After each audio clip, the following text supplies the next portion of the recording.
আসসালামু আলাইকুম। আপনারা সবাই কেমন আছেন? আশা করি আল্লাহর রহমতে আপনারা সবাই ভালো আছেন। আমি কিছু ইসলাম সম্পর্কে কিছু আলোচনা করবো, আপনারা সবাই শুনুন।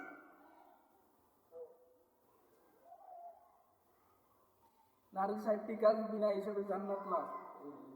1 নম্বর, রাসূল সাল্লাল্লাহু আলাইহি সাল্লাম বলেন, মহিলারা যদি 60টি আমল যদি সঠিকভাবে করতে পারে তাহলে জান্নাতের 8টি দরজা তাদের জন্য খোলা হবে। 1 নম্বর, সময়মতো 5 ওয়াক্ত নামাজ পড়া। 2 নম্বর, পবিত্র মায়ের রমজান ফরজ রোজাগুলো রাখা। 3 নম্বর, তার লজ্জাস্থান হেফাজত করা।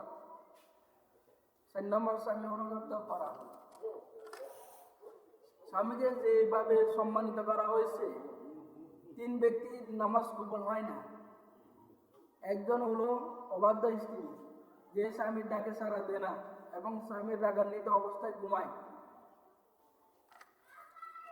স্ত্রী 5 ওয়াক্তের নামাজ পড়লে, রমজানের রোজা রাখলে, লজ্জাস্থানের হেফাজত করলে ও স্বামীর সন্তুষ্টি অর্জন করলে জান্নাতের যে কোনো দরজা দিয়ে ইচ্ছামতো প্রবেশ করতে পারিবে। স্বামীর অবাধ্য স্ত্রীর জন্য জান্নাত হারাম, স্ত্রীর জন্য স্বামীর তার জান্নাত অথবা জাহান্নাম।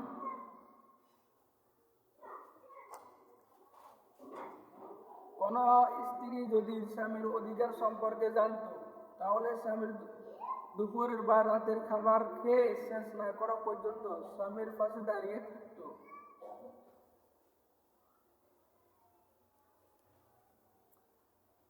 আর আপনারা সবাই প্রত্যেক নামাজের পর আল্লাহুম্মা হাসিবনি হিসাবান ইয়াসীরা, আল্লাহুম্মা হাসিবনি হিসাবান ইয়াসীরা এটা 3 বার পড়বেন।